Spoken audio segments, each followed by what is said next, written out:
Happy Easter, y'all. I wanted to come on because I was awakened out of my sleep the other night, and I'm going to share that with y'all.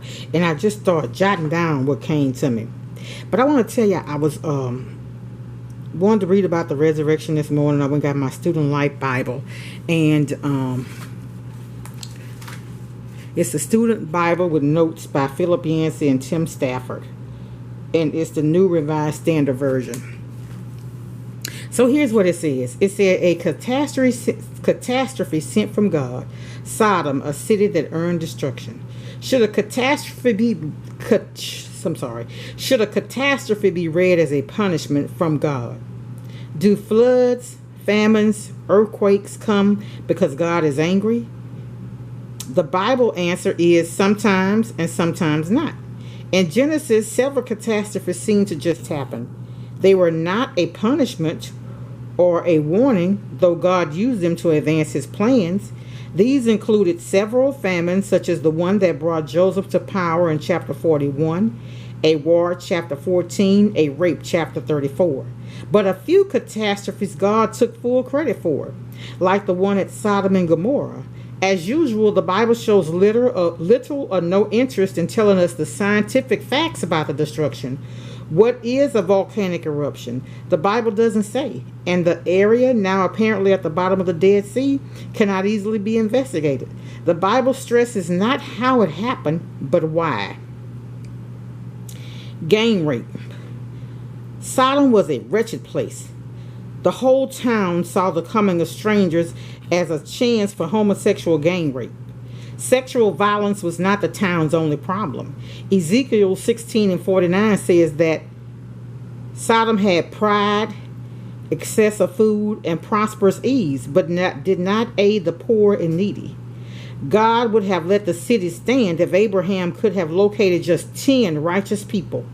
Apparently, 10 such people did not exist. God's great patience finally ran out. Years earlier, Abraham had refused to accept even a well-earned reward from the government of Sodom, 14:21 and 24. He wanted nothing to do with such a society.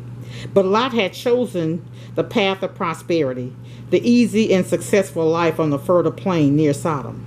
Lot had become a somebody there, a civic heavy who made important decisions in the city gateway. He was so entangled with life in Sodom, he hesitated to leave until it was nearly too late. When Sodom went up in smoke, his hard-earned importance disappeared too. The shock was too great for him. Unable to start over, he ended up in a cave, too drunk to know that his 2 daughters were having sex with him. He is the perfect example of a man who, excessively tangled in a corrupt system, cannot bear to leave it behind. Jesus did not let his followers think of Sodom simply as those terrible people. He warned them that God would be even harder on those who saw Jesus' miracles but ignored them, Matthew 11:24. God's patience has a limit. And y'all, this left me with my mouth wide open this morning.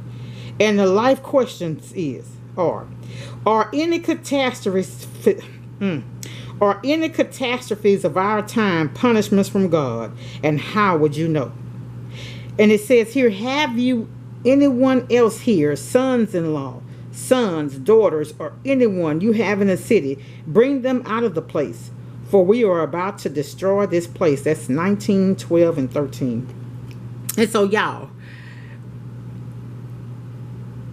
I'm going to bring up that question again, but I just wanted to share that with y'all. And I know, when I read this, I was like, Lord, the coronavirus. And then what I got out of what woke me up out of my sleep the other night, that's why I've got to share it with y'all.